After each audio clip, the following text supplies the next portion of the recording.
Store new promo அரசி ரொம்ப கவலையோடு இருக்கிறத பார்த்து மீனா பாண்டியன் கிட்ட போயிட்டு மாமா நான் உங்ககிட்ட கொஞ்சம் பேசலாமான்றாங்க. உங்களுடைய பேச்சு எதிர்த்து பேசணும்னு மட்டும் நினைக்காதீங்க, சொல்லுமா மீனா என்ன ஆச்சுன்றாங்க. மாமா அரசிக்கு ஒரு பிடிக்காத கல்யாணம் பண்றதெல்லாம் ரொம்பவே தப்பு மாமான்றாங்க. அவளுக்கு பிடிச்சி கல்யாணம் பண்றது வேற மாமா, அவளுக்கு இந்த கல்யாணத்துல தொழில் விருப்பம் கூட இல்லை, அப்படி இருக்கும்போது எதுக்கு மாமா இதெல்லாம் அப்படின்னு சொல்லிக்கிட்டு இருக்காங்க. உடனே வந்து இங்க பாருமா மீனா, அதுக்காக அவள் பிடிச்ச அந்த குமார கல்யாணம் பண்ணிட்டு போன்றோன்னு சொல்லணுமா அப்படின்றாங்க. இல்ல மாமா நான் அப்படி சொல்ல வரலன்றாங்க.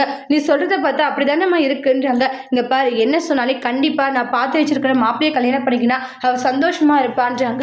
மாமா அதுக்குன்னு வந்து அரசிக்கு அந்த பையனை பிடிக்கணும் இல்ல மாமா, ஏன் பிடிக்கல, அவ பிடிச்சிருக்குன்னு தான் சொன்னா மாமா, அவ உங்களுடைய ஆசைக்காக பிடிச்சிருக்குன்னு சொல்றா. மீனா இந்த கல்யாணத்துல எந்த ஒரு பிரச்சனையும் பண்ண வேண்டாம் அப்படின்ற மாதிரி வந்து பாண்டியனும் கோமதியும் சொல்லிட்டு போயிடுறாங்க.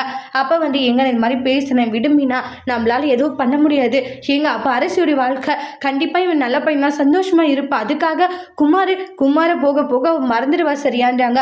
அவன் வேணும் தான் இது மாதிரி பண்ணிக்கிட்டு இருக்கான், அதனால நீங்க வந்து அரசிக்கு உதவி பண்ற பேர்ல பிரச்சனைகளை பண்ணி வைக்க வேண்டாம், கொஞ்சம் பொறுமையா இருங்கன்னு சொல்றாங்க. மீனா அதனால கவலையா இருக்காங்க.